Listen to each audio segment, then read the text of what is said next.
Okay बच्चों, तो एक हमारे पास रिलेशन इन इलेक्ट्रिक पोटेंशियल निकाल गया था, तो एक सिचुएशन का पोटेंशियल डिफरेंस हमें निकालना है, वो पढ़ेंगे। फिर अपन आगे इक्विपोटेंशियल सरफेस के बारे में पढ़ेंगे।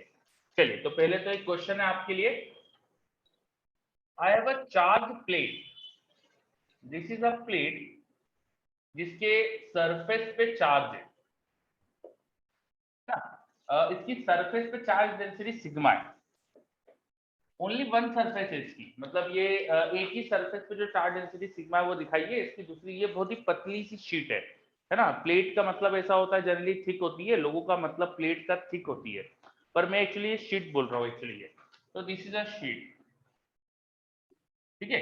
बहुत ही पतली सी हमारे पास सरफेस है जिसपे चार्ज डेंसिटी सिग्मा। ये बहुत बड़ी है, it is of very large size, है ना। इसका साइज बहुत बड़ा है, इट इज इनफाइनाइटली लार्ज। अब इसकी वजह से इसके सामने दो पॉइंट है ए और बी, इनके बीच का पोटेंशियल डिफरेंस क्या होगा? पॉइंट ए और बी के बीच में जो प्लेट से परपेंडिकुलर डिस्टेंस है ये एल है। तो potential difference between sorry A and B क्या होगा? Potential difference between A and B क्या होगा? करिए। एक प्लेट है, प्लेट पे सिग्मा चार्ज डेंसिटी है, sigma is charge per unit area, है ना। उस प्लेट के सामने जो पॉइंट है ए और बी का पोटेंशियल डिफरेंस बताना है आपको। करिए ट्राई जल्दी से।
क्या बात है, किसी का आंसर नहीं आया अभी तक?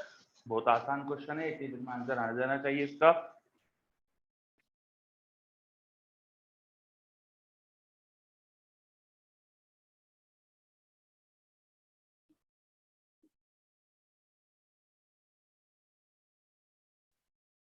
इनफाइनाइट लार्ज प्लेट है, उसके सामने दो पॉइंट दिए हैं मैंने। पॉइंट ए और बी के बीच में जो हॉरिजॉन्टल डिस्टेंस है, horizontal direction is perpendicular to plate, plate या शीट है वो सरफेस है, इनके बीच का पोटेंशियल डिफरेंस चाहिए।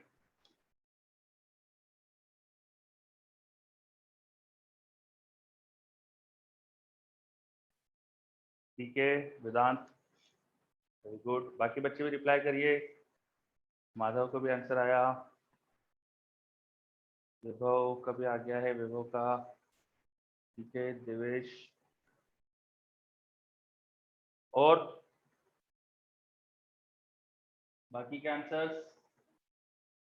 सम्यक, अनुष्का,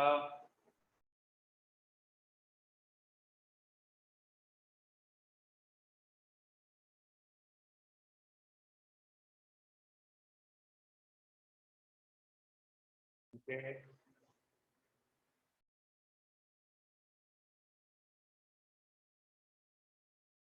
सृष्टि और आंसर?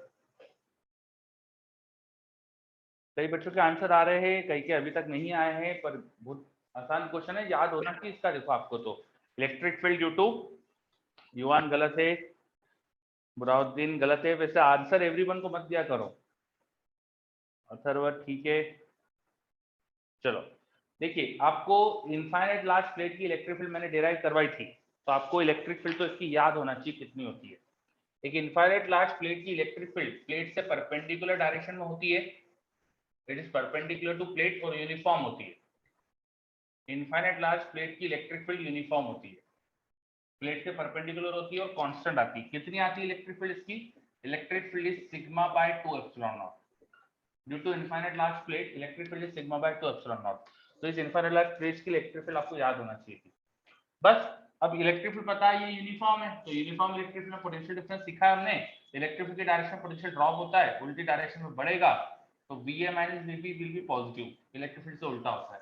और जब यूनिफॉर्म इलेक्ट्रिक फील्ड होती है तो अपन क्या करते हैं, इलेक्ट्रिक फील्ड और इलेक्ट्रिक फील्ड की डायरेक्शन की डिस्टेंस मल्टीप्लाई करते हैं, तो electric field is sigma by 2 epsilon not, और उसकी डायरेक्शन का डिस्प्लेसमेंट हो जाएगा L, तो उसमें जस्ट L मल्टीप्लाई कर दो, है ना। ऑल्दो हमारा डिस्प्लेसमेंट B से ऐसा होगा, पर इस डिस्प्लेसमेंट का अपन इलेक्ट्रिक फील्ड के अलावा कंपोनेंट जो होता है वो लिख के हम मल्टीप्लाई करेंगे, क्योंकि V डॉट डिस्प्लेसमेंट करते हैं तो डॉट प्रोडक्ट कंपोनेंट दे देंगे अपन डिस्प्लेसमेंट का अलोंग इलेक्ट्रिक फील्ड। चलिए, तो ये सिग्मा चार्ज डेंसिटी की, सरफेस चार्ज डेंसिटी की एक इनफाइनाइट लार्ज प्लेट की सामने 2 पॉइंट का पोटेंशियल डिफरेंस आ गया अपने पास, ठीक है। अच्छा, मैं अगर प्लेट के पैरेलल मूव करूंगा तो पोटेंशियल डिफरेंस क्या आएगा, जैसे यहाँ पर कोई पॉइंट बोल देता मैं C, तो C और A का पोटेंशियल डिफरेंस क्या आता, 0। बहुत बढ़िया, है ना, 0 आना चाहिए, बिल्कुल सही, ठीक है, क्योंकि इलेक्ट्रिक फील्ड के परपेंडिकुलर जाएंगे तो पोटेंशियल डिफरेंस 0 होगा, इलेक्ट्रिक फील्ड के परपेंडिकुलर पोटेंशियल डिफरेंस 0 होगा। डीवी अपन ने पढ़ा था वो होता था minus electric field vector dot displacement vector, और ये दोनों अगर परपेंडिकुलर हुए तो डीवी 0 होना चाहिए। If E and DS are perpendicular, ठीक है, तो जब भी इलेक्ट्रिक से परपेंडिकुलर जाते हैं तो पोटेंशियल डिफरेंस 0 हो जाएगा, बिल्कुल सही। चलो, तो ये पॉइंट याद रखना चाहिए। अब आगे बढ़ते हैं अपन, नेक्स्ट लिखिए equi potential surface, equi potential surface, equi potential surface, नाम से समझ में आ रहा है इसका मतलब क्या है। किसी सिस्टम में अगर हमें कोई ऐसा पाथ दिख रहा है, कोई ऐसा कर्व दिख रहा है, कोई ऐसी सरफेस दिख रही है जहां पोटेंशियल कांस्टेंट है, तो उसको बोल देंगे इक्वी पोटेंशियल सरफेस। इक्वी मतलब कांस्टेंट टाइप हो गया, है ना। तो equipotential surface are surface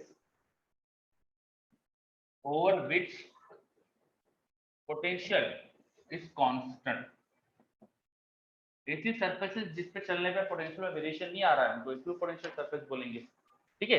for example, जैसे अभी अभी अपन ने प्लेट की इलेक्ट्रिक फील्ड डिराइव करी, तो हमने देखा ही था यहाँ पे प्लेट के पैरेलल अगर मूव करेंगे तो हमें पोटेंशियल चेंज होते नहीं दिखेगा, पोटेंशियल चेंज विल बी 0। सो अगर मैं यहाँ ऐसी सरफेसेस बनाऊं जो बिल्कुल प्लेट के पैरेलल है, तो this will be equi potential surface, ये होना चाहिए इक्वी पोटेंशियल सरफेस। बात समझ में आ रही है। एक इनफाइनाइट लार्ज प्लेट जिसपे सिग्मा चार्ज डेंसिटी थी, उसके पैरेलल में प्लेन्स बनाते जाऊंगा तो all of this planes are equipotential surface, है ना, all of this planes are equipotential surface. जैसे पॉइंट चार्ज के आसपास चले अगर अपन एक एग्जांपल और देखते हैं, एक एग्जांपल तो ये हुआ हमारा, एक एग्जांपल और देखते हैं इक्विपोटेंशियल सरफेस का। अगर कोई पॉइंट चार्ज रखा है ओरिजिन पे, इससे आर डिस्टेंस पे पोटेंशियल जो होता है वो चाहे आर कहीं भी लो सेम ही आता है। इसके आसपास एक सर्कल बना दूं मैं जिसकी सेंटर से चार्ज से डिस्टेंस कांस्टेंट है, सर्कल या स्फीयर बना दूं तो सभी स्फीयर से पोटेंशियल कांस्टेंट आएगा। तो यहाँ इक्विपोटेंशियल सरफेस कॉन्सेंट्रिक स्फीयर्स दिखेंगे, these are spheres, spheres equipotential surface. बात समझ में आ रही है। किसी चार्ज को सेंटर पे लेके हम अगर कॉन्सेंट्रिक स्फीयर्स बनाए तो ये सब की सब इक्विपोटेंशियल सरफेस होंगे। चलो, बहुत बढ़िया, सबको क्लियर हो रहा है ना। तो एग्जांपल्स लिख लीजिए और हेडिंग लिख लीजिए, इक्विपोटेंशियल सरफेस डेफिनेशन लिख लीजिए, तो एग्जांपल बताया मैंने दोनों लिख लीजिए।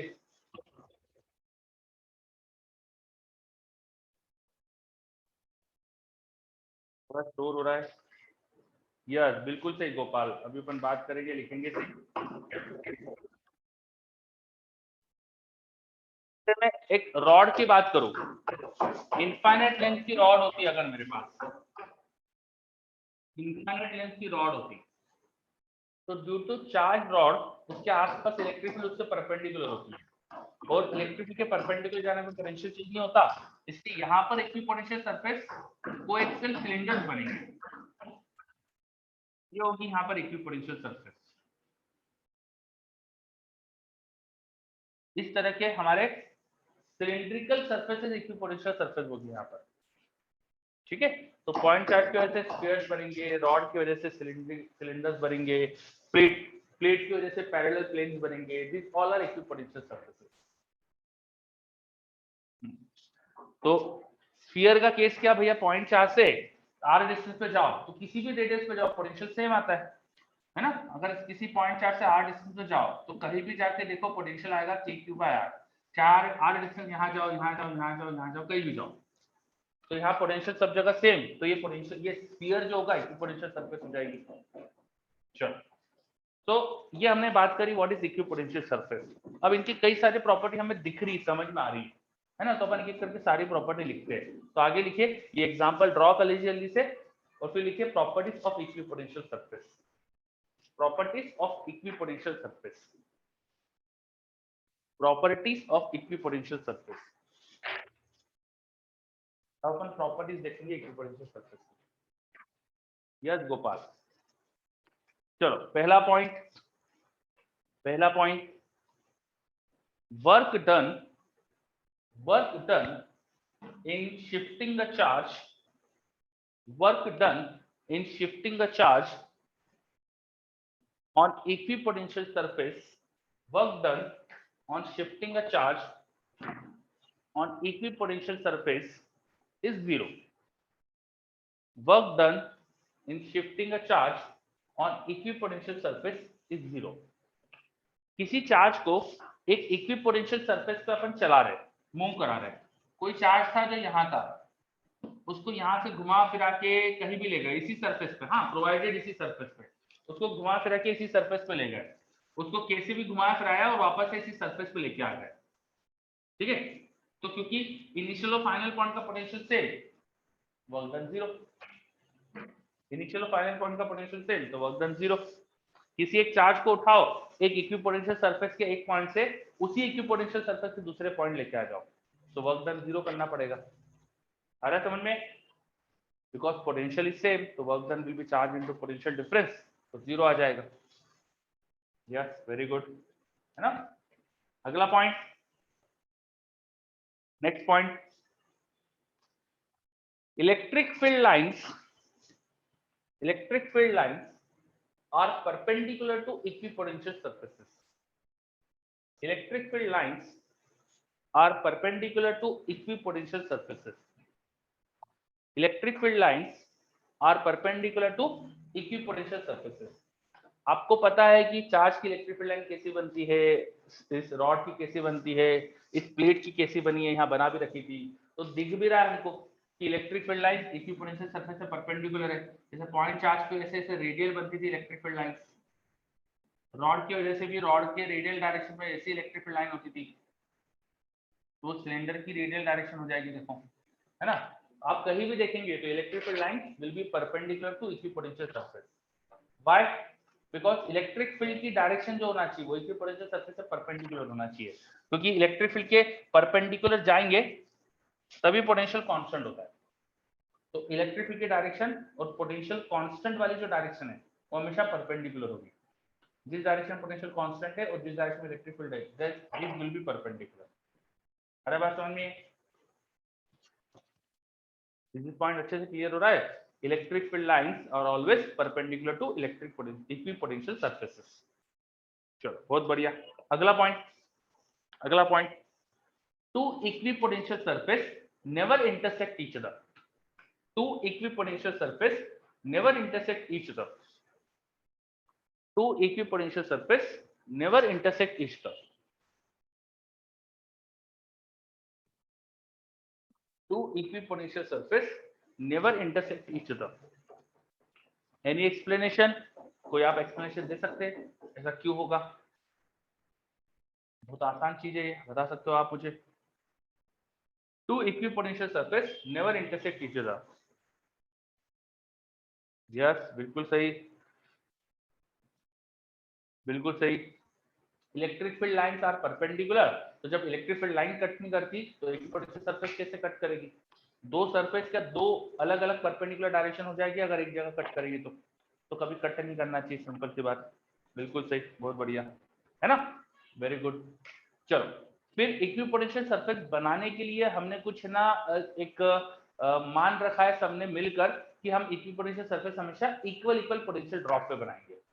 एक स्टैंडर्ड हमने बना रखा है कि जब हमको इक्विपोटेंशियल सरफेसेस बनानी होगी तो हम हमेशा पोटेंशियल ड्रॉप कांस्टेंट रखते हुए बनाएंगे।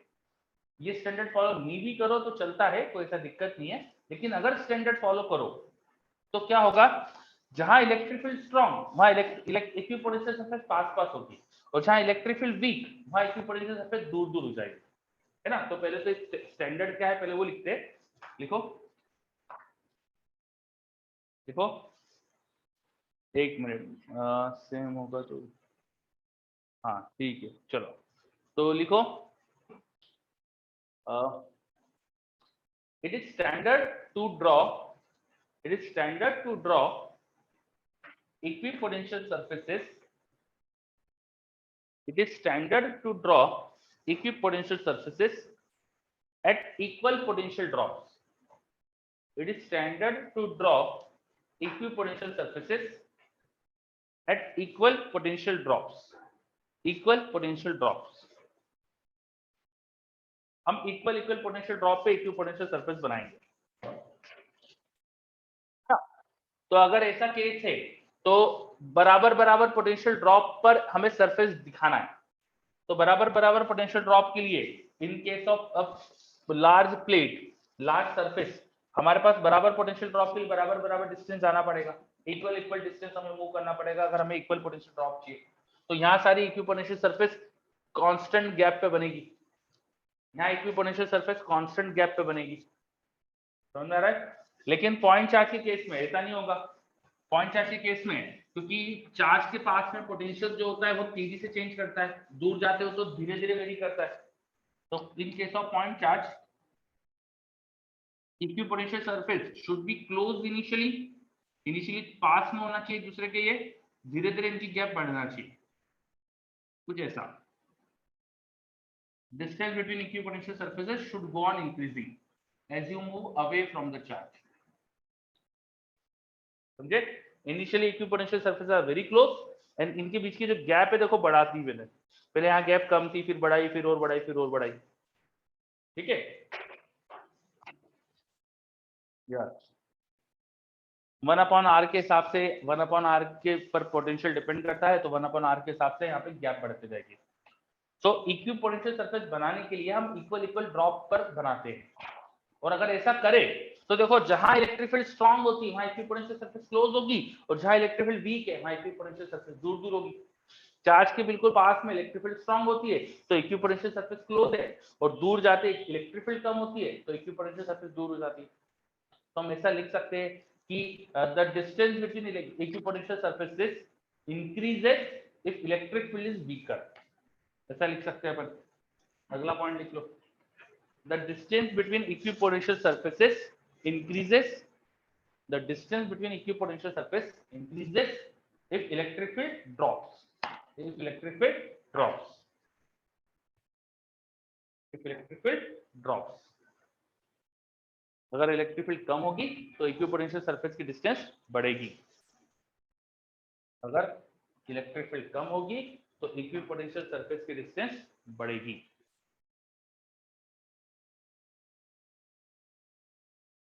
या जैसे अपन ने पढ़ा था ना कि इलेक्ट्रिक फील्ड लाइन अगर किसी स्पेस में क्लोज होती है तो इलेक्ट्रिक फील्ड ज्यादा होती है, वैसे ही इक्विपोटेंशियल सरफेस कहीं क्लोज है तो वहां इलेक्ट्रिक फील्ड स्ट्रांग है, इक्विपोटेंशियल सरफेस दूर दूर है तो इलेक्ट्रिक फील्ड वीक है।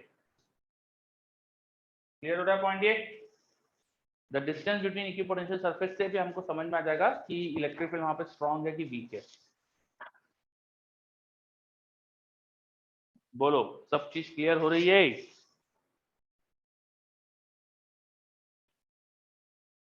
रिप्लाई है सारे, बहुत बढ़िया, ओके। तो इतनी प्रॉपर्टी फिलहाल सफिशिएंट है। अच्छा एक प्रॉपर्टी और बची है, लिखो लिखो next property, next property, surface of conductor, surface of conductor in case of electrostatics, surface of conductor in case of electrostatics is an equipotential surface, surface of conductor in case of electrostatics is an equipotential surface,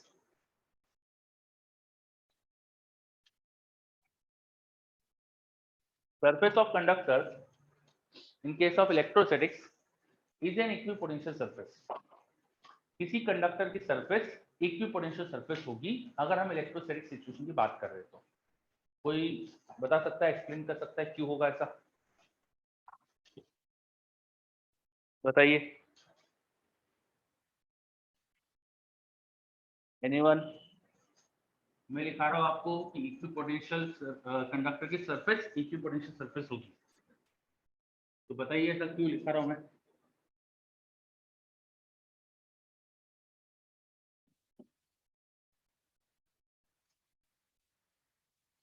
मेरे पास बहुत दिन ने हाथ hand उठाया है, बाकी बच्चों ने मुझे आंसर दे दिया है। फील्ड लाइन परपेंडिकुलर होती है, yes. If dB is not zero, E would have, yes बिल्कुल सही। हमें काफी बच्चों ने बिल्कुल सही दिया है, इलेक्ट्रिक फील्ड लाइन परपेंडिकुलर निकलती है, बहुत सही, यस। इलेक्ट्रिक फील्ड लाइंस हमने पढ़ा था, याद करो, वो परपेंडिकुलर होती है कंडक्टर के सरफेस के, तो कंडक्टर की सरफेस इक्विपोटेंशियल होना चाहिए। दूसरी चीज, अगर कंडक्टर के सरफेस पे पोटेंशियल डिफरेंस है तो चार्ज फ्लो करेगा, बिकॉज कंडक्टर में चार्ज फ्लो कर सकता है। तो अगर पोटेंशियल डिफरेंस नहीं है तो इक्विपोटेंशियल सरफेस हो गई, है ना? तो सिंपल सी बात है, कंडक्टर की सरफेस इक्विपोटेंशियल सरफेस होना चाहिए, कैसा भी कंडक्टर। ठीक, चलो बहुत बढ़िया। हाँ, ऑफ कोर्स इलेक्ट्रोस्टैटिक्स की बात चल रही है अपनी, हम करंट फ्लो कर रहा है ऐसे कंडक्टर की बात नहीं कर रहे, जहां चार्जेस रेस्ट पर है ऐसी चीजों की बात चल रही है अपनी। ठीक है, चलो अब एक छोटा सा क्वेश्चन आपके लिए। ये हमारे पास y एक्सिस है, ये हमारे पास x एक्सिस है, और मैं यहाँ कुछ इक्विपोटेंशियल सरफेस दिखा रहा हूँ, मैं यहाँ कुछ इक्विपोटेंशियल सरफेस दिखा रहा हूँ। ये मैं कुछ इक्विपोटेंशियल सरफेसेस ड्रॉ कर रहा हूँ।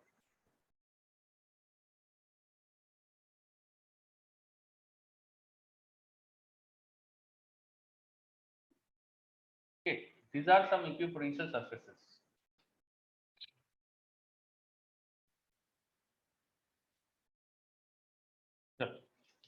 ये सभी इक्विपोटेंशियल सरफेस जो मैंने दिखाई है वो एक्स एक्सिस से यहाँ पर 30 डिग्री का एंगल बना रही है, सभी सेम एंगल बना रही है एक्स एक्सिस से, सब इक्वल इक्वल गैप पर है। इनकी बीच की जो डिस्टेंसेस है वो आपको मैंने बता दी है 10-10 सेंटीमीटर है, 10-10 सेंटीमीटर इनके बीच की डिस्टेंस 10-10 सेंटीमीटर। ठीक है, इन पर जो पोटेंशियल है वो भी बता देता हूँ। यहाँ पोटेंशियल था 100 वोल्ट, यहाँ था 80 वोल्ट, यहाँ था 60 वोल्ट, और यहाँ था 50 वोल्ट, नहीं 40 वोल्ट। चलो, तो इन सब सरफेसेस का पोटेंशियल बताया है, सरफेस कैसी है बताया है। What is the direction of electric field? What is the direction of electric field? Exactly electric field कितनी आप ये भी बता सकते हो। What is electric field strength in this region? What is E vector in this region? ठीक है, आपसे पूछ लिया इलेक्ट्रिक फील्ड बताइए, फाइंड ई वेक्टर, करिए।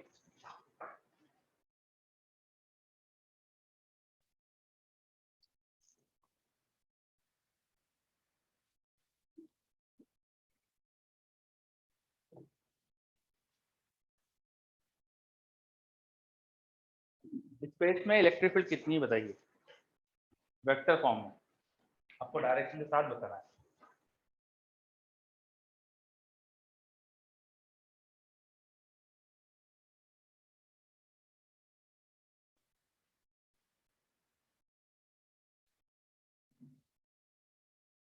शांतनु का रिप्लाई आ गया मेरे पास, देखते शांतनु। अभी गगनदीप का भी आया है, समय का भी आया है।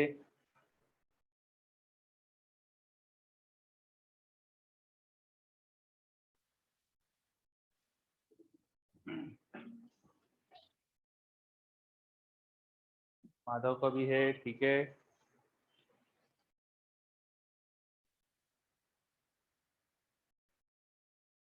देखो सही से आंसर दो, गलत है। सोहम गलत है, राउद्दीन शायद सही है, देखते।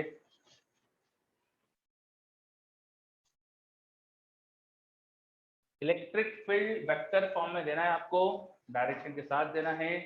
देखो चेक करो वापस, चलो ठीक है, देखते। चलो तो मैं भी सॉल्व करता हूँ। सबसे पहले इलेक्ट्रिक फील्ड की डायरेक्शन क्या होगी ये सोचते हैं। Electric field lines are perpendicular to equipotential surface, तो इक्विपोटेंशियल सरफेस दी है, इनके परपेंडिकुलर होना चाहिए इलेक्ट्रिक फील्ड लाइन। तो इलेक्ट्रिक फील्ड लाइन जो होगी इनके परपेंडिकुलर डायरेक्शन में होना चाहिए, मतलब कुछ ऐसी डायरेक्शन में होना चाहिए, ये कुछ डायरेक्शन होना चाहिए इलेक्ट्रिक फील्ड की, ऐसी कुछ होना चाहिए, ठीक है। अब ये जो डायरेक्शन होगी अगर इन सरफेस के परपेंडिकुलर है, इन सरफेस का यहाँ 30 डिग्री एंगल, तो इस डायरेक्शन का एक्स एक्सिस से 60 डिग्री एंगल होना चाहिए, ये 60 होना चाहिए, अगर ये 90 डिग्री एंगल, यहाँ 30 था तो ये 60 होना चाहिए, तो ये तो क्लियर है। दूसरी चीज फिर इलेक्ट्रिक फील्ड का वेक्टर किस डायरेक्शन में होना चाहिए, ऐसा होना चाहिए कि नीचे होना चाहिए, तो आंसर शुड भी नीचे होना चाहिए, बिकॉज इलेक्ट्रिक फील्ड की डायरेक्शन पोटेंशियल ड्रॉप होता है, in the direction of electric field potential drop होता है, तो इलेक्ट्रिक फील्ड के डायरेक्शन का एरो इधर होना चाहिए। तो हमें ये समझ में आ गया कि इलेक्ट्रिक फील्ड वेक्टर जो है वो एक्स एक्सिस से 60 डिग्री के एंगल पर है और उसकी डायरेक्शन नीचे की तरफ है, मतलब कुछ ऐसा इलेक्ट्रिक फील्ड वेक्टर है, यहाँ पर एक्स एक्सिस से 60 का एंगल समझ में आ रहा है और उसकी डायरेक्शन नीचे की तरफ है। अब इसका मैग्नीट्यूड अगर निकल गया तो अपना काम हो जाएगा, है ना, इसको वेक्टर फॉर्म में अपन बता सकते हैं। मैग्नीट्यूड कैसे निकाले, पोटेंशियल ड्रॉप कितना हुआ है upon distance, potential drop upon distance, ऐसे इलेक्ट्रिक फील्ड निकाल सकते हैं। इक्विपोटेंशियल सरफेस क्योंकि इक्वल इक्वल गैप पे, इसका मतलब इलेक्ट्रिक फील्ड यहाँ यूनिफॉर्म थी और यूनिफॉर्म इलेक्ट्रिक फील्ड होती है, तो E इंटू डिस्टेंस यही होता है पोटेंशियल ड्रॉप। तो पोटेंशियल ड्रॉप दिख रहा था 20 वोल्ट का कितनी डिस्टेंस में, ये 10 सेंटीमीटर दिखाया था मैंने आपको, तो 10 सेंटीमीटर, इसको 10 से डिवाइड कर दो, ये सेंटीमीटर है, 0.1 लिखना चाहिए मुझे ऐसा यूनिट में से, जैसे अगर 0.1 लिखा तो आ जाएगा 200 वोल्ट पर मीटर। या क्या हमारे पास इलेक्ट्रिक फील्ड का मैग्नीट्यूड, तो इलेक्ट्रिक फील्ड का मैग्नीट्यूड तुम्हें पता चल गया, उसकी डायरेक्शन पता है, तो उसके कंपोनेंट लेके लिख दो, x component will be minus में 200 cos 60, cos 60 √3/1/2 होता है तो 100 आ जाएगा, और साइन वाला आ जाएगा दूसरा 100 √3, ये आई और जे में आ गए component, this is in I, this is in J, तो ये आ गया फाइनल ई वेक्टर। मैक्सिमम बच्चों ने सही आंसर दिया था, ठीक है, मुझे बताना जरूरी था, मैंने बता दिया आपको। चलो इज दिस क्लियर,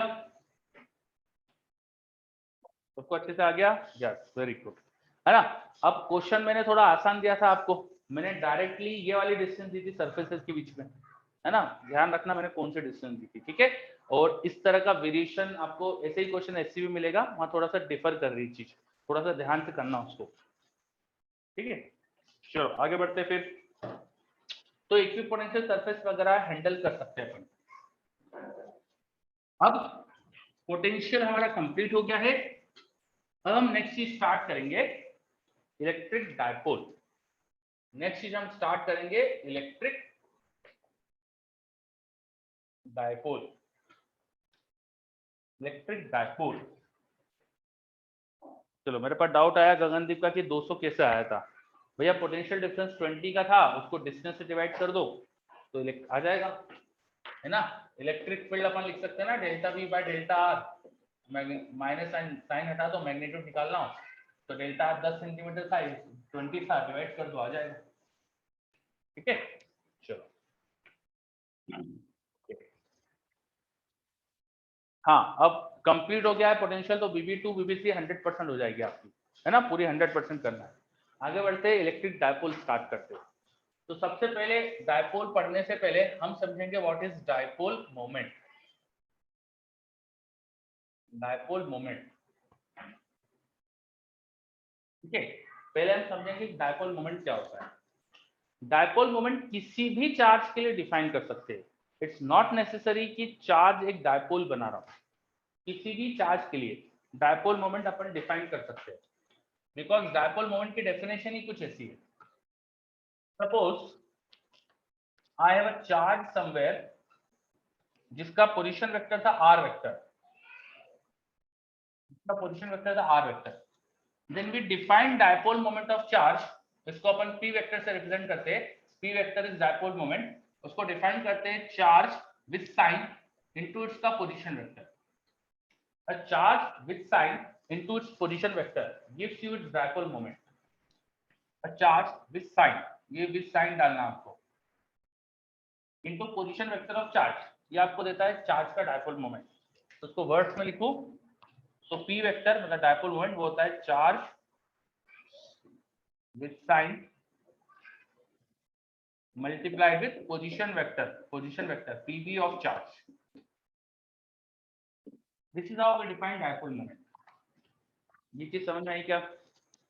केमिस्ट्री में आपने पढ़ा है डायपोल मोमेंट, पर वो इसी का एक छोटा फॉर्म है ना, इसी का छोटा फॉर्म है। अपन इलेक्ट्रिक डायपोल पढ़ेंगे तो इलेक्ट्रिक डायपोल का डायपोल मोमेंट आपने पढ़ा है, आपने जनरल चार्ज का डायपोल मोमेंट नहीं पढ़ा था। तो ये लॉजिक समझ में आ रहा है? यूनिट क्या होगा इसका? चार्ज होता है कूलम मीटर, तो कूलम मीटर। डायमेंशंस चार्ज की होती है 80 मीटर की एल, तो ALT लिख दो या ATL, ऐसा लिख दो LTA, ठीक है। और डीवाई बाई अपन केमिस्ट्री में पढ़ाते हैं, अपन तो कूलम मीटर बोलेंगे, है ना। चलो ऐसा यूनिट इज कूलम मीटर। आगे बढ़ते, तो ये अपना डायपोल मोमेंट अपन ने डिफाइन करा क्या होता है। अब डायपोल मोमेंट ऑफ डायपोल, पहले उसके लिए डायपोल क्या होता है वो समझते हैं। So what is dipole? Dipole is two charges of equal and opposite type, equal magnitude and opposite type, separated by a small distance. Separated by a small distance. इसको बोलते हैं electric dipole. An electric dipole is two magnitude में same charges with sign opposite. Two charges of equal magnitude and opposite sign separated by a small distance. Two charges of equal magnitude and opposite sign separated by small distance. इसको अपन बोलते हैं dipole. क्यों पढ़ रहे हैं हम लोग ये? क्योंकि नेचर में कई जगह एग्जिस्ट करता है। हमने देखा है कि H2O मॉलिक्यूल में डायपोल मोमेंट होता है, H2O मॉलिक्यूल में डायपोल बनता है, H2O मॉलिक्यूल डायपोल जैसा बिहेव करता है, HCl मॉलिक्यूल में डायपोल। तो नेचर में ही हमको कई जगह ऐसा दिखता है कि मॉलिक्यूल्स में डायपोल दिखता है हमको, उनमें चार्जेस थोड़ा सा प्लस माइनस चार्जेस क्रिएट हो जाते हैं, कुछ डिस्टेंस से सेपरेट होते हैं, इसलिए हमको नेचर में दिखते हैं, इसलिए अपन पढ़ रहे हैं, ठीक है। चलो, तो डायपोल क्या होता है समझा अपन ने, है ना। अब डायपोल का डायपोल मोमेंट क्या होता है उसकी बात करते हैं। तो डायपोल का डायपोल मोमेंट है ना, ओरिजिन पे डिपेंड नहीं करता। आप ओरिजिन कहीं पे भी लो, उसका डायपोल मोमेंट सेम आता है। It is equal to magnitude of positive charge times L vector, where L vector is position vector of positive charge with respect to negative, position vector of positive charge with respect to negative। ऐसे ही आ जाता है हमेशा, है ना। करके बताता हूं मैं। ओरिजिन चाहे कहीं पर भी लो, मान लो पॉजिटिव चार्ज यहाँ रखा है, मान लो नेगेटिव चार्ज यहाँ रखा है, और नेगेटिव से पॉजिटिव का जो पोजीशन वेक्टर है वो सपोज ये L वेक्टर है, नेगेटिव से पॉजिटिव का position vector suppose L vector है। I have two charges, one is positive, one is negative. Positive का position vector suppose R1 vector था, नेगेटिव का position vector suppose R2 vector था, और ये charges equal and opposite, equal magnitude और opposite sign के थे। अब अगर मैं सिस्टम का डायपोल मोमेंट निकालूंगा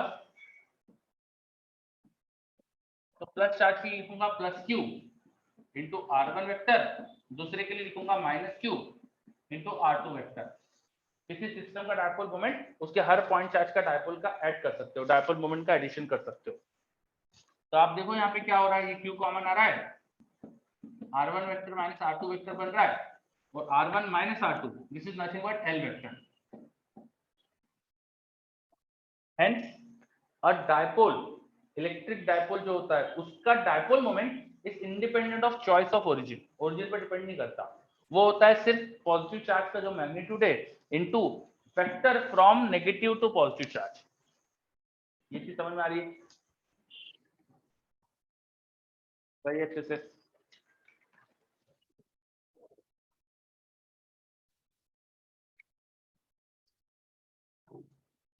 देख लीजिए सभी बच्चे अच्छे से। क्या ये चीज clear? A dipole, what is the dipole? Dipole का डायपोल मोमेंट कैसे लिखते हैं अपन, है ना। तो मेरे पास एक डाउट आ रहा है, डायपोल की डेफिनेशन क्या है। अभी बताया आपको डायपोल क्या होता है, जस्ट यहाँ बताया था। क्या बताया था मैंने यहाँ पे? बुरहाउद्दीन क्या बताया था मैंने?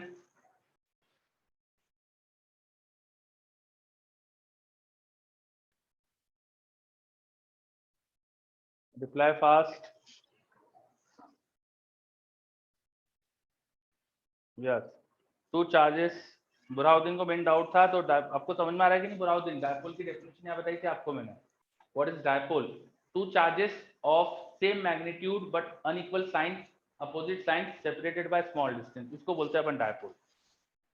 ठीक है, चलो ओके। तो आगे बढ़ते, सिस्टम का डायपोल मोमेंट कैसे डिफाइन करा वो देखा अपन ने। अब मेरे पास बहुत सारे चार्ज का जब सिस्टम होता है, बहुत सारे पॉइंट चार्ज का सिस्टम होता है, तो सिस्टम का डायपोल मोमेंट कैसे निकालेंगे? P of system, this is just summation of dipole moment of every charge। मान लो बहुत सारे चार्जेस है, उन सबका पोजीशन वेक्टर को उनसे मल्टीप्लाई करो, सम कर दो, सिस्टम का डायपोल मोमेंट आ जाएगा, है ना। तो अपन ऐसे क्वेश्चन देख सकते हैं। जैसे आपके पास क्वेश्चन दे रहा हूं मैं, ये I have 3 charges placed at this point. This is plus 2q, this is minus q, this is also minus q। इसका कोऑर्डिनेट दे दिया 0, a, इसके कोऑर्डिनेट दे दिए a, a, इसके कोऑर्डिनेट है a, b। सिस्टम का डायपोल मोमेंट बताओ, करो। Find dipole moment of system, find dipole moment of system, करिए।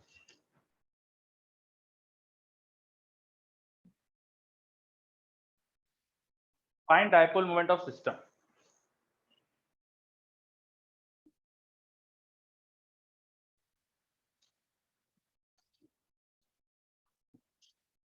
ये 3 चार्जेस, उनका मैंने अमाउंट बताया, कितने कितने चार्जेस है साइन के साथ, कहाँ रखा ये भी बताया है। आपको सिस्टम का डायपोल मोमेंट बताना है।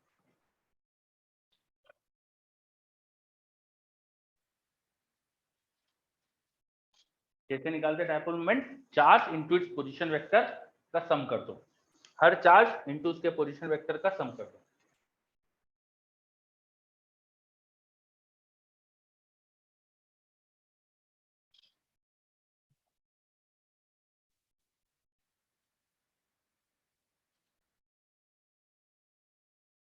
ओके, एक आंसर आया मेरे पास। और चलो अब बच्चों के आंसर आ रहे हैं मेरे पास, जल्दी दीजिए।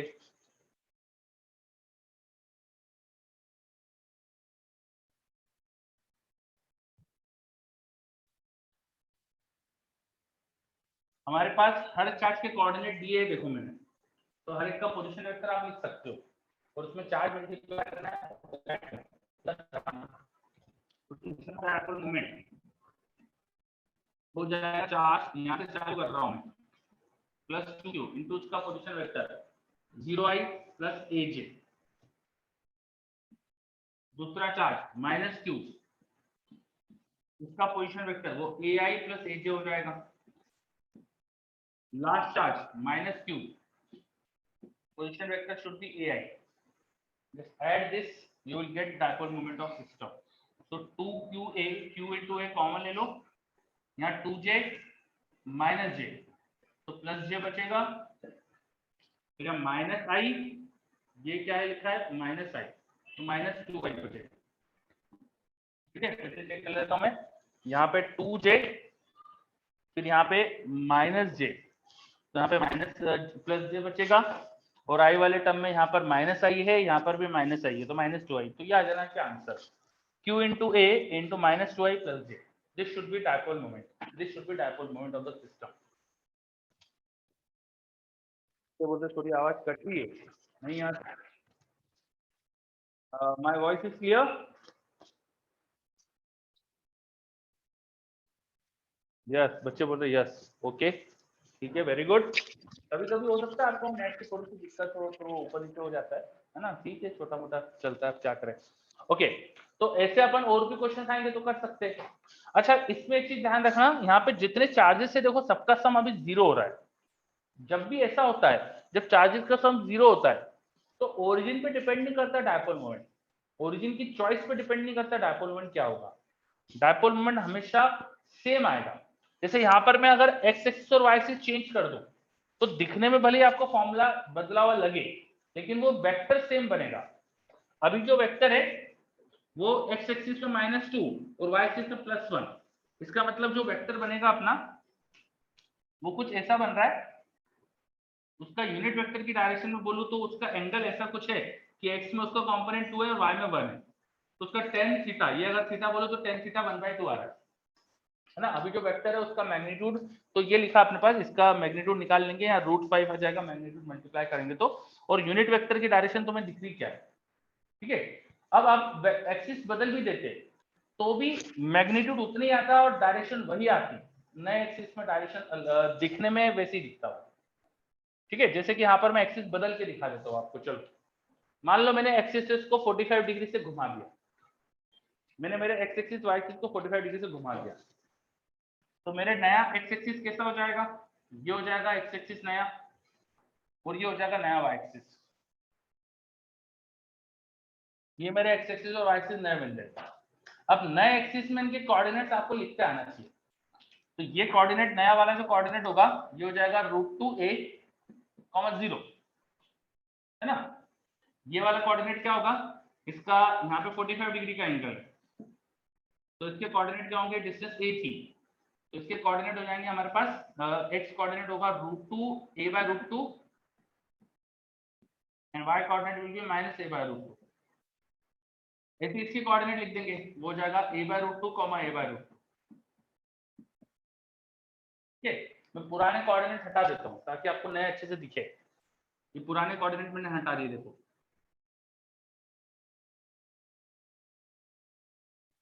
चलो तो यहाँ ब्लू कलर में आपको नए कोऑर्डिनेट दिखते हैं, तो नए कोऑर्डिनेट के साथ ये कोऑर्डिनेट इसका है, इस चार्ज का कोऑर्डिनेट ये लिखा है, और इस चार्ज का कोऑर्डिनेट ये लिखा है। नए कोऑर्डिनेट के साथ अब नया डायपोल मोमेंट निकालो, आई गारंटी कि मैग्नीट्यूड वही आएगा जो यहाँ आ रहा था, और वेक्टर वैसे ही दिखेगा नया बनाने पे जैसा ये दिख रहा था, है ना। अपना पुराना वेक्टर का एंगल आपको ऐसा दिख रहा था, पुराने एक्स एक्सिस से जैसा दिख रहा था ना वैसे ही नया दिखेगा। आप ट्राई करके देखना, ये आपके लिए होमवर्क क्वेश्चन हो गया। एक्सिस को घुमा भी देने से, चेंज करने से डायपोल मोमेंट चेंज नहीं होता है if sum of the charges is 0। All of the charges का एल्जेब्रिक सम 0 आ रहा है तो dipole moment is constant. Is this clear, आप ये लिख लीजिए अच्छे से। If magnitude sum of all the charges, algebraic sum of all the charges is 0, the system's dipole moment is independent of choice of origin and axis.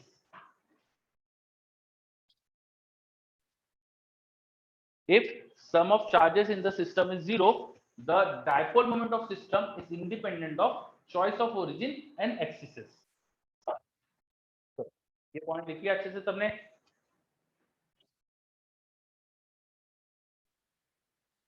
Is this point clear?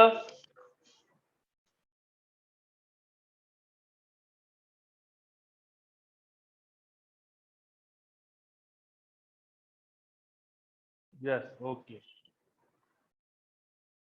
तो हम पता नहीं क्या लिखा है आपने ये, ठीक है आगे बढ़ते। तो अपन ने डायपोल मोमेंट क्या होता है, डायपोल मोमेंट कैसे निकालते हैं, उससे रिलेटेड कुछ पॉइंट्स देखे। अभी डायपोल मोमेंट हम कंटिन्यूस चार्ज सिस्टम का भी निकालेंगे, कंटिन्यूस चार्ज सिस्टम का भी डायपोल मोमेंट निकालेंगे। कंटिन्यूस चार्ज सिस्टम, जैसे मैंने आपको एक सर्कुलर रिंग दे दी, सपोज एक रिंग है हमारे पास, उस रिंग पे चार्ज है, सपोज एक्स एक्सिस और वाई एक्सिस दे दिया मैंने आपको, this is x axis, this is y axis, and the charge density on the ring is dependent on angle. Suppose यहाँ पे चार्ज डेंसिटी थी lambda not into sin theta. Charge density on the ring is variable, तो कहीं पर यहाँ positive charge होगा, कहीं पर नेगेटिव होगा, डिपेंडिंग अपॉन चार्ज डेंसिटी, ठीक है। चलो अब बताइए इसका डायपोल मोमेंट निकालिए सिस्टम का। Find dipole moment of system, radius of the circle is r, find dipole moment. कैसे निकालते हैं, अभी जस्ट थोड़ी देर पहले बताया था, सिस्टम में छोटे छोटे पॉइंट चार्ज लो, हर पॉइंट चार्ज का पोजीशन वेक्टर उसमें मल्टीप्लाई करो और उसको इंटीग्रेट कर दो, तो आपको डायपोल मोमेंट मिल जाएगा। करो ट्राई।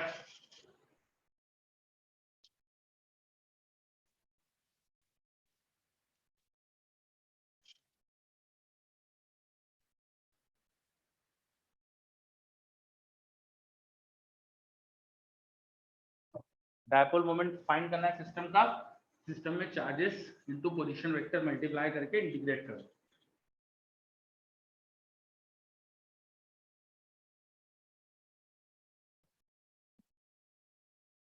आंसर 0 गलत है इसका, यहाँ आंसर 0 नहीं आएगा।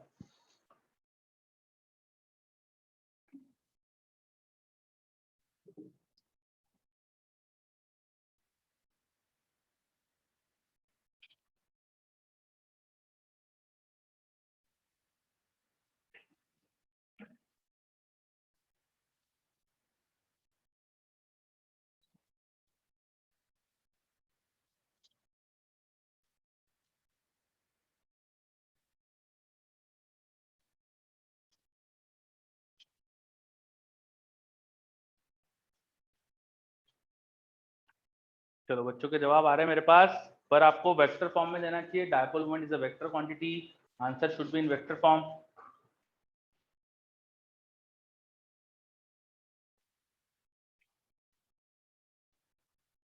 कहीं पर छोटा सा चार्ज लेते, यहीं पे छोटा सा चार्ज ले लेते, मान लेते कि यहाँ पे डी थीटा का एंगल बनाते हुए हमारे पास एक छोटी सी आर्क थी,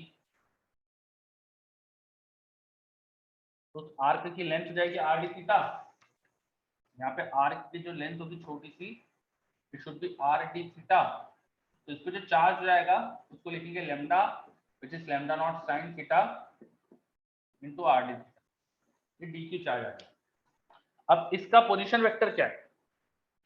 अगर ये रेडियस आर थी, एंगल थीटा था, तो यहाँ के कोऑर्डिनेट हो जाएंगे R cos theta, R sine theta. तो इसका पोजीशन वेक्टर लिख सकते हो, है ना, इसमें आई और जे लगा के।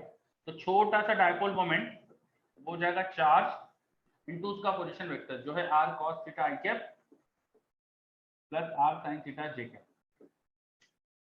ठीक है, मैंने सबसे पहले छोटा सा चार्ज डी क्यू लिखा, वो यहाँ पे छोटी सी आर्क लेंथ ले ली मैंने, उस आर्क लेंथ में मैंने लेमडा मल्टीप्लाई कर दिया, तो मुझे यहाँ पे छोटा सा चार्ज मिल गया।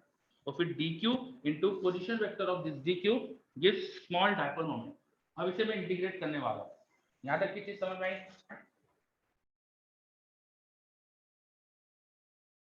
चलो यहाँ तक की चीज अगर क्लियर है तो फिर अपन आगे बढ़ते।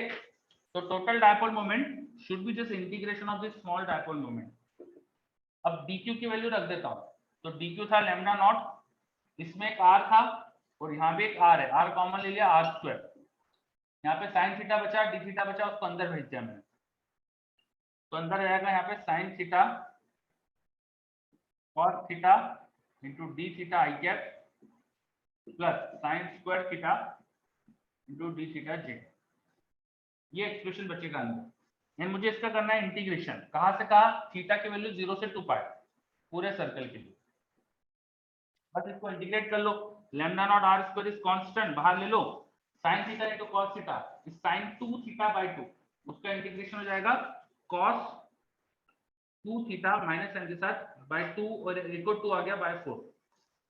एक तो पहले यहाँ बाय 2 था और फिर इंटीग्रेशन की वजह से बाय 2 और आया तो बाय 4, और इसमें लिमिट लगानी पड़ेगी आपको 0 से 2 पाई, इसके इनटू में आई कैप था, ये पूरा बाहर कांस्टेंट है।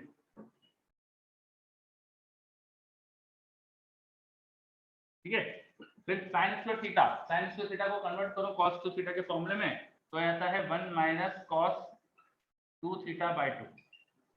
फिर 1 का इंटीग्रेशन हो जाएगा थीटा, cos 2 थीटा का इंटीग्रेशन हो जाएगा sin 2 थीटा बाय 2, और पूरे के इनटू में जेके। तो पूरे एक्सप्रेशन में काम करते ना, यहाँ कॉमन ब्रैकेट लगा देता हूँ मैं ऐसा, ठीक है, इसमें 0 से 2 पाई लिमिट लगाना। अब बस लिमिट सही से लगा लेंगे तो काम हो जाएगा आपका, है ना। 0 से 2 पाई लिमिट रिडंडेंट हो गई तो यहाँ वाली हटा देता हूँ। चलो अब बस लिमिट सही से लगा लोगे तो तुम्हारा काम हो जाएगा। ठीक, 2 पाई और 0 पे साइन और कॉस सबकी वैल्यू एग्जैक्ट सेम आती है। 2 पाई एंगल और 0 पे दोनों पे साइन या कॉस सबकी वैल्यू सेम आती है, बिकॉज 2 पाई पीरियड होता है इनका ये, तो एग्जैक्ट सेम वैल्यू आती है, इसलिए ये वाला टर्म 0 हो जाएगा। इसमें अपर लिमिट लोअर लिमिट दोनों एग्जैक्ट सेम मिलेगी चीज आपको, तो ये भी 0, ये साइन वाला टर्म भी 0, केवल ये थीटा बाय 2 वाला टर्म बचेगा। उसमें 2 पाई और 0 रखने पे 2 पाई बाय 2, तो पी वेक्टर बाहर लैम्डा नॉट आर स्क्वायर अंदर, ये पूरा लिमिट रखने से 0 हो रहा है क्योंकि अपर लिमिट लोअर लिमिट पे एग्जैक्ट सेम चीज मिलेगी, तो 0, बीच में यहाँ प्लस साइन था, थीटा बाय 2 में लिमिट लगाएंगे 2 पाई और 0, तो 2 पाई माइनस 0 बाय 2, ठीक है, और लास्ट वाला टर्म इसमें भी 0 हो जाएगा सब कुछ, क्योंकि अपर लिमिट लोअर लिमिट पे सेम मिलेगा। तो बस ये आंसर आ जाएगा कि जे कैप के साथ मल्टीप्लिकेशन में था, तो आंसर आ गया p vector equal to lambda not are square into pi. तो पाई लगा दो यहाँ into j cap, this should be the answer, lambda naught pi r square j cap, lambda naught pi r square j cap. देखो सब बच्चे very good, कई बच्चों का आंसर सही है।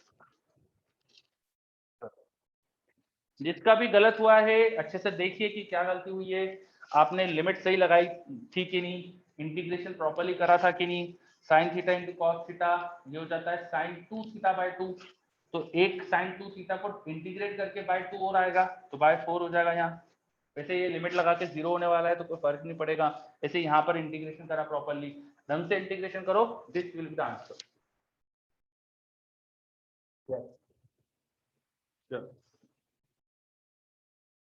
सहज ऐसे याद नहीं रखना है, सहज इस तरह से याद नहीं रखना है, बेसिक से करो, ऐसी कोई ट्रिक मत बनाओ, ठीक है। You will be doing mistakes, तो ऐसा मत करिए, ठीक है। चलो बहुत बढ़िया। तो थोड़ा मैथमेटिक्स से सिर्फ इंटीग्रेशन करना था, इंटीग्रेशन करके अपन निकाल सकते।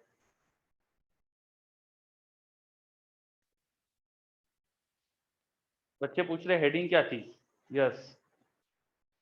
तो सहज वैसा नहीं करना है अपन को, हाँ आंसर वो सही है आपका, पर वैसा याद नहीं रखना वैसा। वैभव हेडिंग क्या थी, अपन ने डायपोल मोमेंट निकाला था कंटिन्यूअस चार्ज सिस्टम का, एक रिंग पे चार्ज था डिस्ट्रीब्यूटेड था, उसका डायपोल मोमेंट निकाला था अपन ने, ठीक है।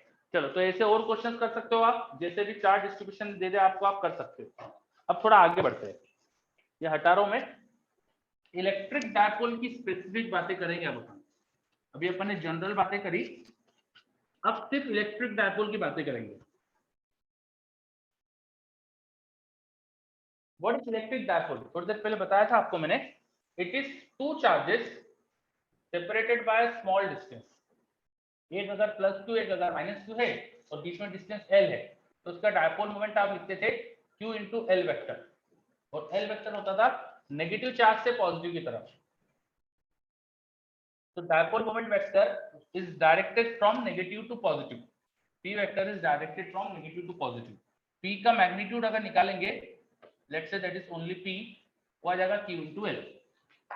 ये अपने बातें कर रखी थी पहले, ठीक है, इलेक्ट्रिक डायपोल। अब इसकी वजह से इलेक्ट्रिक फील्ड और पोटेंशियल ये सब निकालते हैं अपन। तो नेक्स्ट चीज अपन करेंगे electric field due to dipole, electric field due to dipole, electric field due to dipole. बहुत आसान है, डायपोल होता क्या है, बस दो पॉइंट चार्जेस ही है, पॉइंट चार्जेस की इलेक्ट्रिक फील्ड आपको आती है, तो आप इसकी इलेक्ट्रिक फील्ड भी लिख सकते हो, इट इज वेरी सिंपल। तो suppose this is my ex axis, यहाँ पर दो मेरे पास डायपोल रखे, एक मेरे पास डायपोल रखा है, ये रहा मेरा डायपोल, ये मेरे दो चार्जेस, इनके बीच के गैप एल वेक्टर, ठीक है। हमने इनके बिल्कुल सेंटर वाले पॉइंट से, इनके बिल्कुल सेंटर वाले पॉइंट से आर डिस्टेंस पे जाके देखा, इनके बिल्कुल सेंटर वाले पॉइंट से आर डिस्टेंस पे जाके देखा, यहाँ किसी पॉइंट पे इलेक्ट्रिक फील्ड निकाल रहा था। तो वो पॉइंट जो अलोंग द डायपोल है, जो पी वेक्टर के अलोंग है, देखो पी वेक्टर की डायरेक्शन भी इधर ही है, तो ऐसी सिचुएशन को अपन बोलते हैं axial position, this is called axial position. तो पहले हम इलेक्ट्रिक फील्ड निकाल रहे हैं इन एक्सियल पोजीशन, ठीक है। इस पोजीशन को कहा जाता है एक्सियल पोजीशन। मैग्नेट जब पढ़ेंगे ना अपन बार मैग्नेट, तो बार मैग्नेट के लिए इसे बोलते हैं and on position, bar magnet के लिए इसे बोलते हैं एंड ऑन पोजीशन या 10A position, TAN 10A position, ठीक है। ये दोनों जो वर्ड्स है and on position and 10A position, ये अपन बार मैग्नेट के लिए यूज करते हैं, पर कभी कभी कुछ किताबों में इसको यहाँ भी यूज कर लेते हैं, तो इसलिए मैंने यहाँ भी बता दिया, ठीक है। तो सबसे पहले हम एक्सियल पोजीशन में इलेक्ट्रिक फील्ड निकालेंगे ड्यू टू डायपोल, डायपोल की वजह से एक्सियल पोजीशन की इलेक्ट्रिक फील्ड। क्या कर रहे हैं अपन, ये क्लियर है आपको? अभी मैंने निकाली नहीं इलेक्ट्रिक फील्ड, अपन क्या कर रहे हैं ये बताया, बस करें आगे।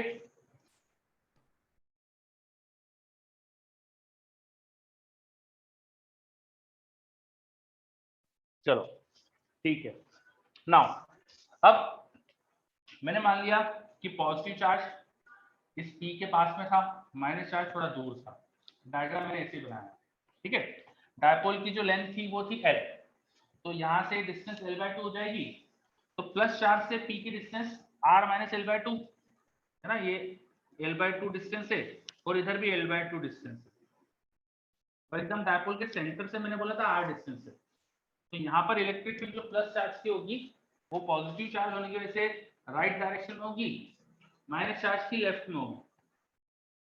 अब बिकॉज पॉजिटिव चार्ज तो पास में थोड़ा, तो इलेक्ट्रिक फील्ड ज्यादा होगी, तो नेट इलेक्ट्रिक फील्ड आपको समझ में आ रहा है इसी तरफ आनी चाहिए net,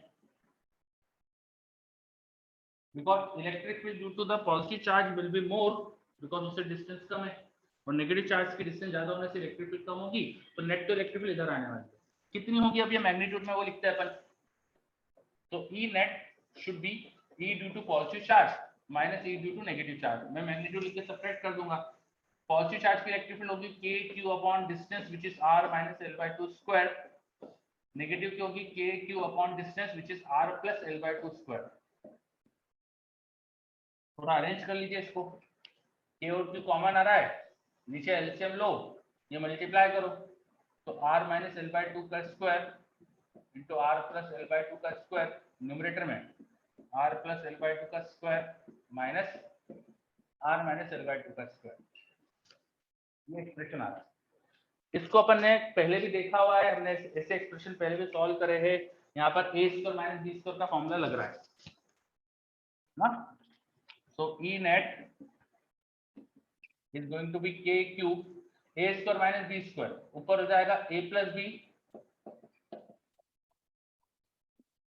into a minus b, R plus L/2 minus करेंगे तो माइनस R प्लस L/2 हो जाएगा, होल थिंग डिवाइडेड बाय, अब a minus B into a plus B, फिर से वही formula a square minus b square, तो R square minus L square by 4 का होल स्क्वायर।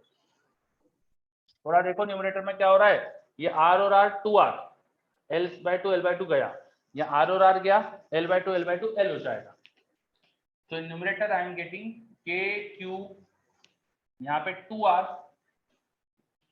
तो पीछे L, whole thing divided by R square minus L square by 4 का whole square, R square minus L square by 4 का whole square. ये आ रही है finally electric field due to dipole on its axial position. लेकिन कई बार हमें क्वेश्चन में बोल देते हैं short dipole, short dipole, dipole बहुत छोटा सा दे देते हैं, तो डायपोल बहुत छोटा सा दे देंगे तो L बहुत बहुत छोटा हो जाएगा इन कंपैरिजन टू R, तो यहाँ हम अप्रोक्सीमेशन भी लगा सकते हैं। नाउ फॉर शॉर्ट डायपोल तो E हो जाएगा हमारे पास, अब मैं R के कंपेयर में L को निग्लेक्ट कर सकता हूँ, तो ये वाला टर्म मैंने निग्लेक्ट कर दिया, नीचे का टर्म निग्लेक्ट कर दिया, तो नीचे बचेगा R स्क्वायर की पावर 2 मतलब R की power 4, so it will become 2 KQLR whole thing divided by R की पावर 4, तो एक R का क्यूब बच जाएगा ओनली, 2 KQLR नीचे R का क्यूब बच गया, बस ये आ जाएगा हमारे पास आंसर।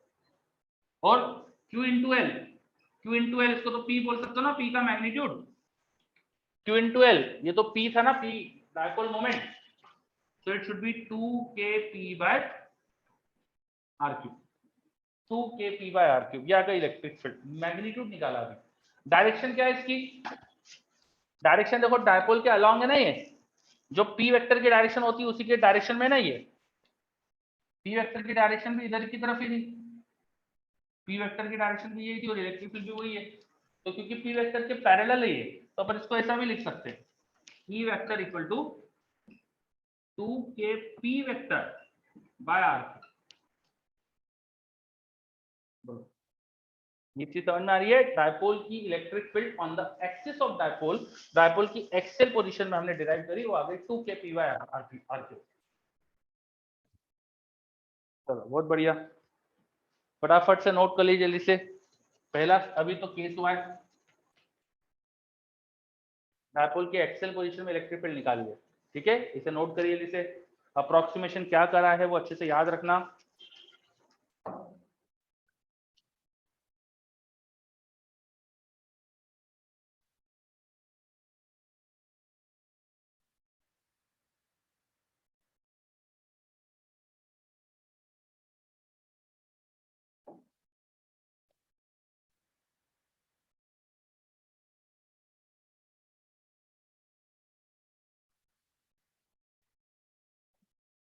चलो, तो हमने तो नोट भी कर लिया, बहुत बढ़िया। वैसे इसका काफी कुछ तो मैथमेटिक्स ही है, ये तो आप समझ ही रहे हो कि यहाँ से मैंने क्या करा है ना। ये पूरा एक्सप्रेशन तो आप खुद ही कर सकते थे। शॉर्ट डायपोल के लिए अप्रोक्सीमेशन बस लिख लो।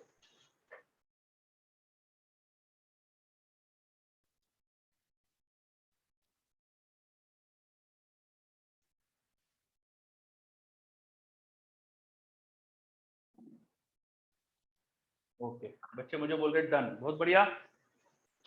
तो डायपोल की वजह से उसके पी वेक्टर के पैरेलल हम जाएंगे तो इलेक्ट्रिक फील्ड कितनी वो लिख लिया, ठीक है। अब अपन डायपोल के परपेंडिकुलर चलते हैं, डायपोल के परपेंडिकुलर चलते हैं। डायपोल के परपेंडिकुलर को कहा जाता है इक्विटोरियल पोजीशन, तो इक्विटोरियल पोजीशन पे चलते हैं।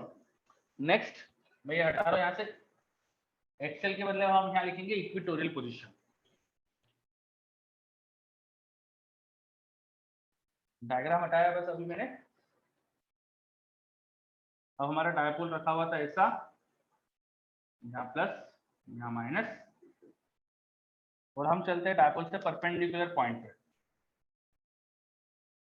आर डिस्टेंस पे। ऐसी पोजीशन कहलाई जाती है इक्विटोरियल पोजीशन। इक्विटोरियल पोजीशन, ठीक है। इसको हम कई बार ब्रॉड ऑन पोजीशन भी बोलते हैं, या 10 बी पोजीशन, ब्रॉड ऑन या 10 बी पोजीशन। मैग्नेट के लिए बोलते हैं बेसिकली ये वर्ड, ये दोनों वर्ड यूज होते हैं मैग्नेट के लिए, पर कई किताबों में यहाँ भी यूज कर लेते हैं, तो इसलिए बता दिया मैंने। एक्चुअली डायपोल, डायपोल की ब्रॉड साइड यहाँ से दिख रही है, इसलिए इसको ब्रॉड ऑन पोजीशन भी बोलते हैं।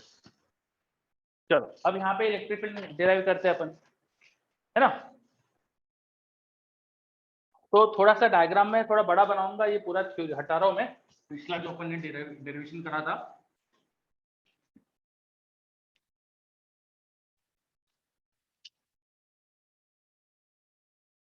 डायपोल को थोड़ा सा बड़ा दिखाना है मुझे, तो मैं थोड़ा बड़ा दिखाता हूँ, सिंप्लिसिटी हमको थोड़ा सा समझ में आए चीजें इसलिए।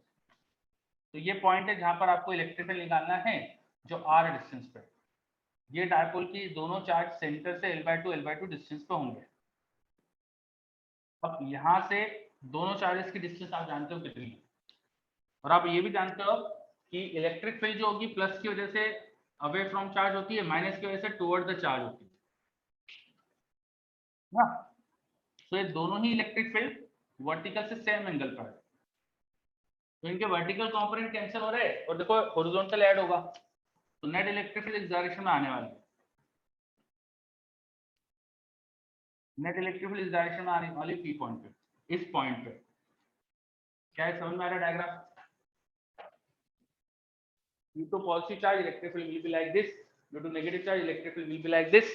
And these two electric field are added in this direction. तो नेट इलेक्ट्रिक फील्ड यहाँ आ गया, है ना। चलो, ये इलेक्ट्रिक फील्ड का मैग्नीट्यूड अगर E हो तो E sin theta 2E sin theta हो जाएगा। This E net should be 2E sin theta. P और sin थीटा लिख देता हूँ, 2E हो जाएगा K Q upon distance, this distance should be R square plus L/2 का स्क्वायर, तो L² बाय 4, इसका रूट का स्क्वायर करेंगे तो ये आएगा। तो ये electric field KQ by R square into sin theta.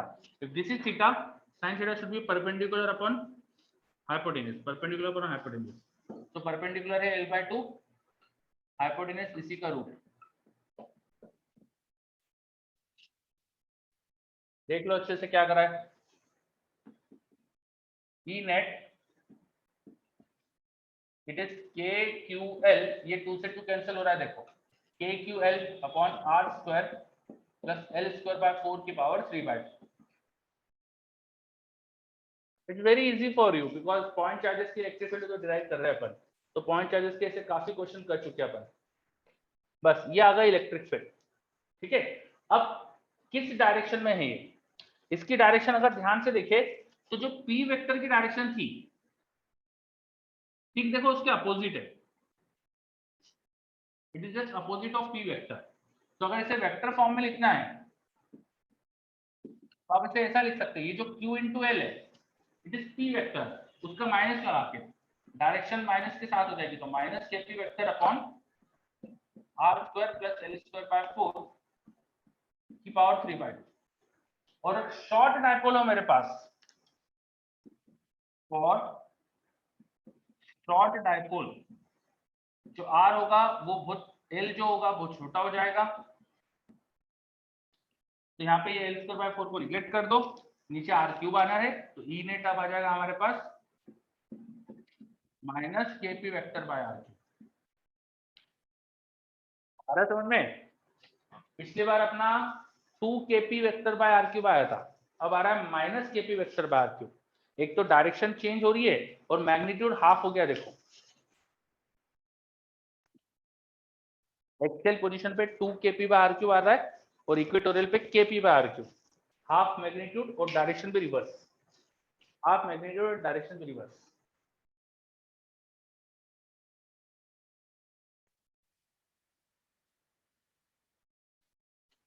चलो सभी बच्चे देख लीजिए अच्छे से, कोई भी डाउट हो तो बताइए मुझे।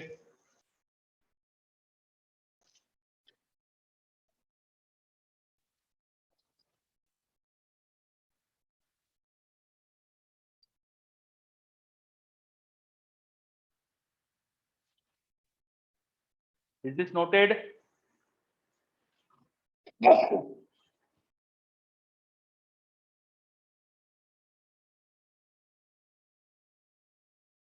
चलो बच्चे मुझे बोल रहे हैं बहुत बढ़िया, वेरी गुड।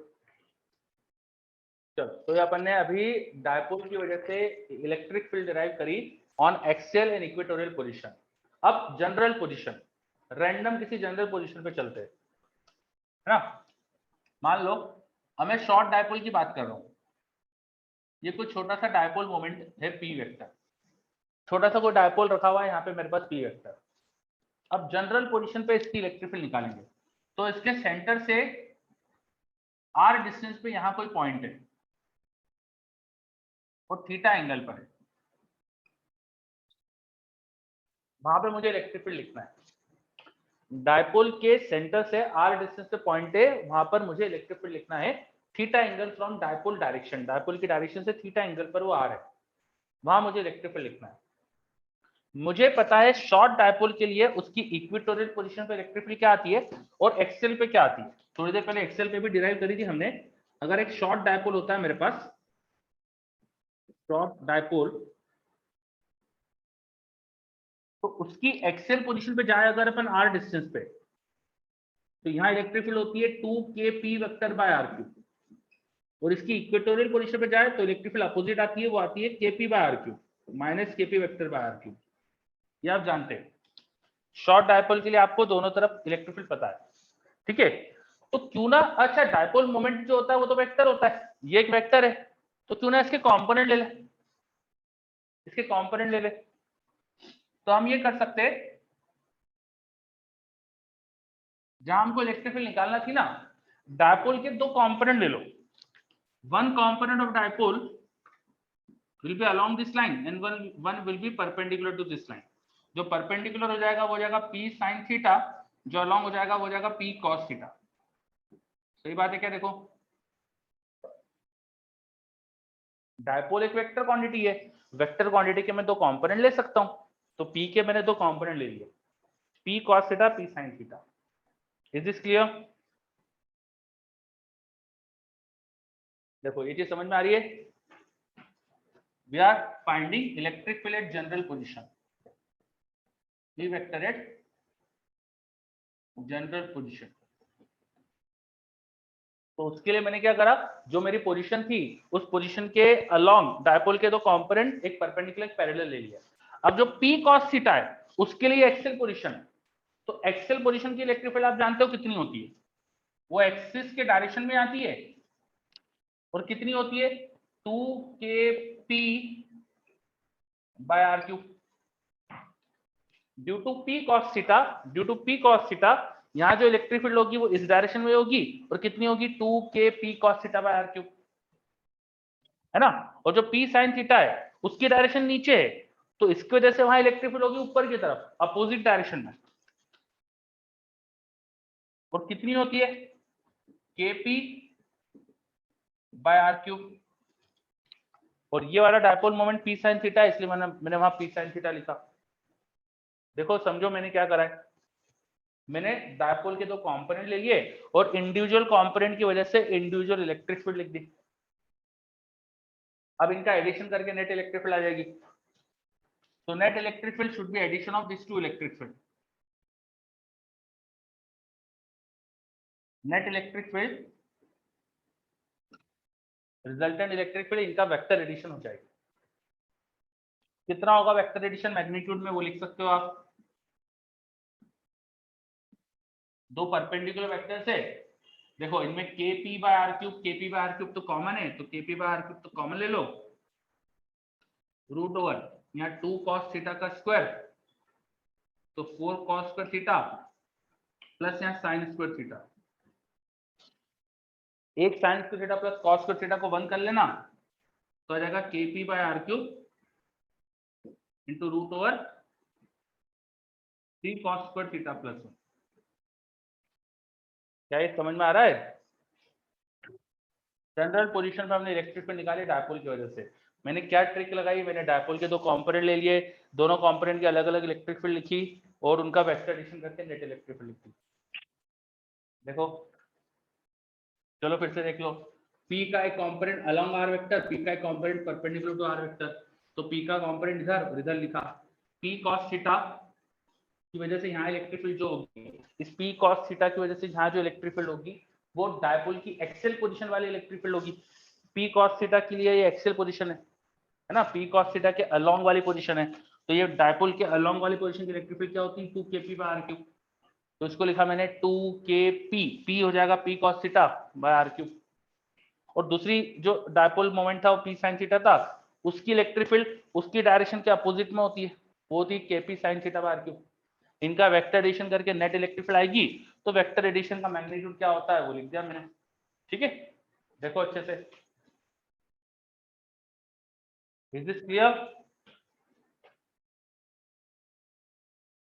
हार्दिक बोल रहा है आर के भी कंपोनेंट कर सकते थे, नहीं बेटा आर मुझे तो उस पोजीशन पे चाहिए ना इलेक्ट्रिक फील्ड, मैं पोजीशन वेक्टर के कंपोनेंट क्यों करूं बेटा, मुझे उस पॉइंट पे इलेक्ट्रिक फील्ड चाहिए, तो उस पोजीशन के कंपोनेंट अजीब सी बात हो जाएगी ये।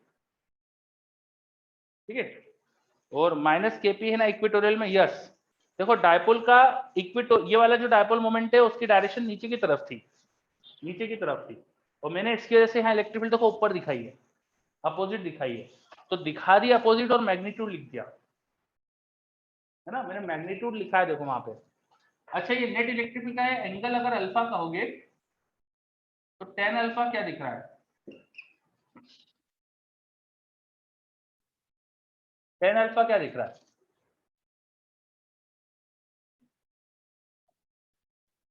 वो होगा KP sine theta by 2 KP cos theta, तो टेन थीटा बाय 2 आ रहा है।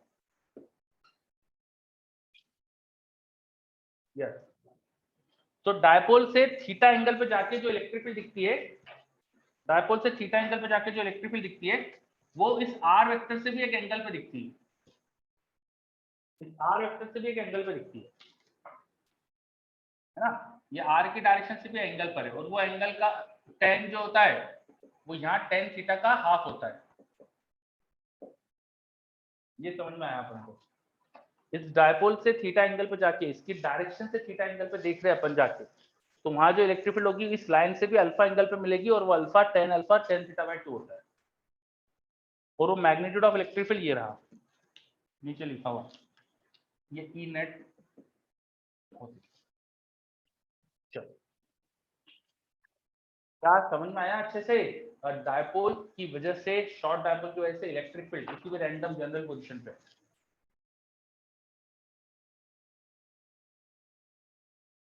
बताइए अच्छे से जल्दी सर।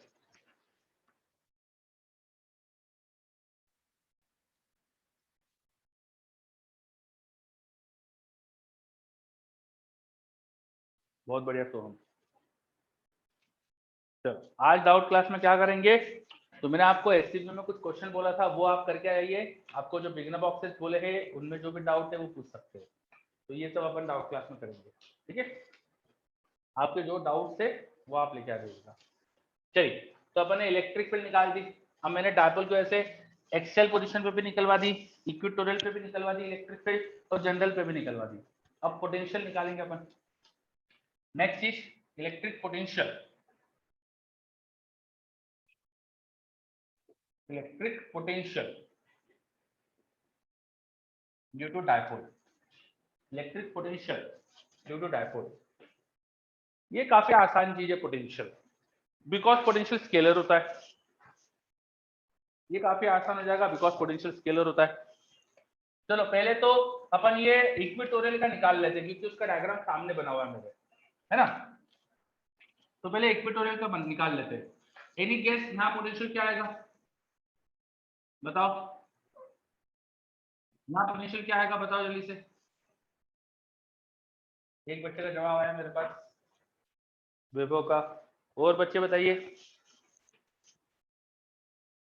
प्लस की वजह से यहाँ पोटेंशियल और माइनस की वजह से यहाँ पोटेंशियल जोड़कर नेट पोटेंशियल लिख सकते हो, जीरो। बहुत बढ़िया, सभी बच्चे सही जवाब दे रहे हैं, जीरो। तो इक्वेटोरियल पोजीशन का पोटेंशियल तो zero, because plus and minus से सेम डिस्टेंस, तो पोटेंशियल तो यहाँ पे जीरो। इक्वेटोरियल तो बहुत आसान हो गया, पोटेंशियल जीरो, तो ये कुछ लिखने की जरूरत नहीं इलेक्ट्रिक फील्ड का ऐसे।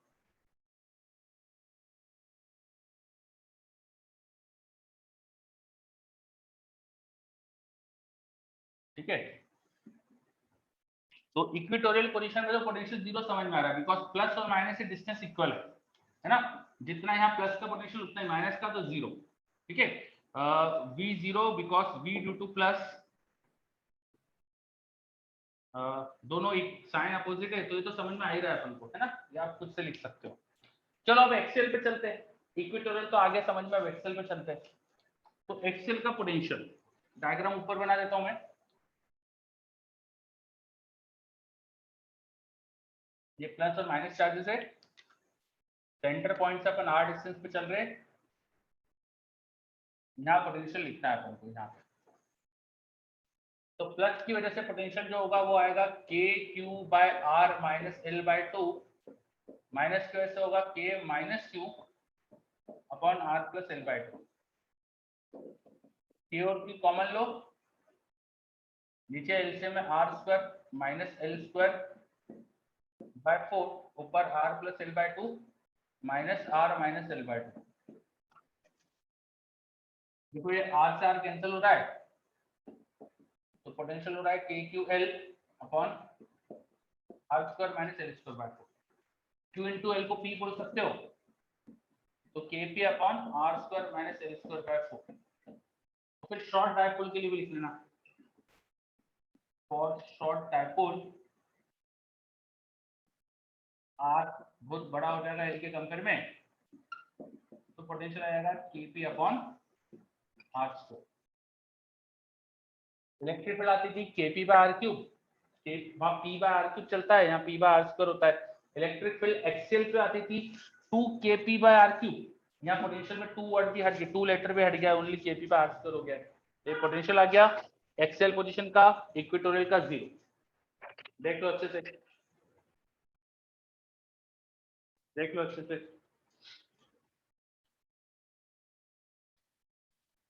इक्वेटोरियल एंड एक्सियल दोनों पोजीशन का अपन ने पोटेंशियल निकाल लिया। इक्वेटोरियल पोजीशन का पोटेंशियल आ गया हमारे पास KP by R square, and equatorial का जीरो। और पोटेंशियल स्केलर होता है तो इसे वेक्टर फॉर्म में लिखने की कोई जरूरत नहीं है, बिकॉज दिस इज स्केलर। तो यहाँ कोई वेक्टर फॉर्म में मत लिख देना इसको। चलो, क्या ये पोटेंशियल समझ में आया आपको? बहुत बढ़िया। चलो अब फटाफट जल्दी से बता दो, जनरल पोजीशन पे पोटेंशियल लिखेंगे तो क्या होगा? जनरल पोजीशन पे पोटेंशियल लिखेंगे तो क्या होगा? यहाँ पोटेंशियल लिखना होगा तो फटाफट बोलो क्या लिखें। वही डायपोल के दो कंपोनेंट करेंगे, due to P cos theta, ये इक्वेटोरियल पोजीशन है, उसकी वजह से पोटेंशियल क्या होगा यहाँ पे, due to P cos theta जो पोटेंशियल होगा वो होगा K P cos theta by R square.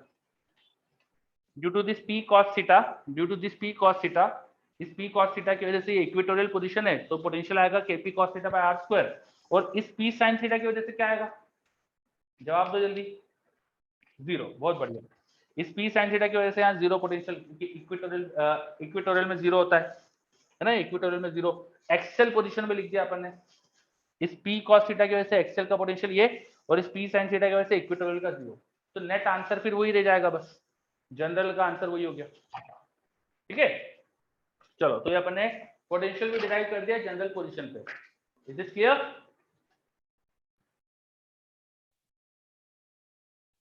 Potential तो बहुत आसान चीज आ गई, देख लो तब अच्छे से, कोई भी डाउट?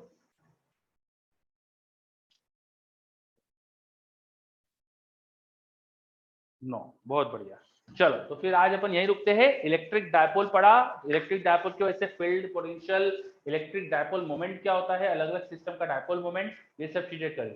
अभी काफी चीजें बाकी इसमें पढ़ना है ना, अभी अपन ने पोटेंशियल निकाला है, फॉर्मूले निकाले, इनका एप्लीकेशन देखेंगे, फिर डायपोल को इलेक्ट्रिक फील्ड में रखते हैं तो क्या होता है वो सब देखेंगे, तो काफी चीजें अभी बाकी समझना। ठीक है, चलो नेक्स्ट क्लास में मिलते हैं फिर अपन, बाय सबको।